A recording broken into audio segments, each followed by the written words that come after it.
নিয়ম, ওখানে weekly shift বদলায় মা।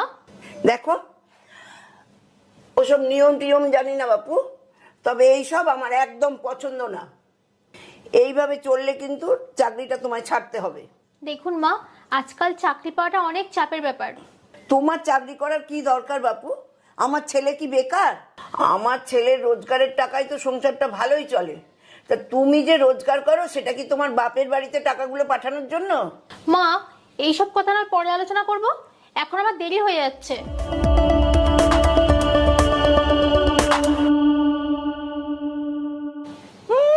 ভাব দেখো।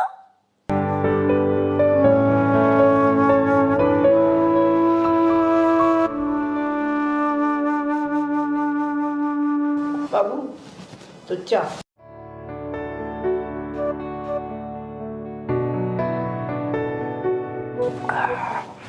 উফ, এটারই খুব দরকার ছিল জানো তো মা। সন্তানদের কি দরকার সেটা তো মায়েরাই ভালো বোঝে রে বাবা। সে তো জানি মা। শোন বাবা, তোর সঙ্গে না আমার খুব দরকারি একটা কথা আছে। হ্যাঁ বলো না মা। বলছি বাবা, এই বৌমাকে বল এবার চাকরিটা ছেড়ে দিতে।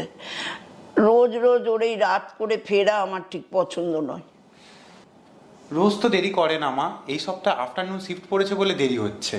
ব্যাস, বউয়ের হয়ে গান গাওয়া শুরু করে দিলি তো? আচ্ছা বলতো, তোর বউয়ের চাকরি করার কি দরকার? তুই যা রোজগার করিস তোর মাইনের টাকায় কি সংসারটা চলে না? সংসার তো চলে মা, কিন্তু তাও একটা সেকেন্ড ইনকাম না থাকা দরকার। কি যে এত লেখাপড়া শিখলি, শেষকালে বউয়ের আঁচলেই বাধা রইলি। চুপ।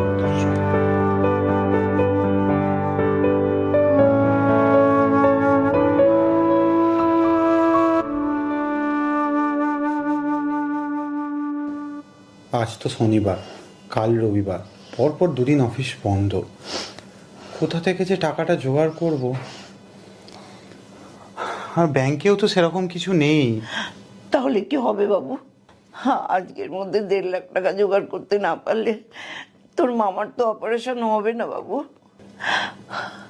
আমার একমাত্র ভাইকে কি আমি বাঁচাতে পারবো না?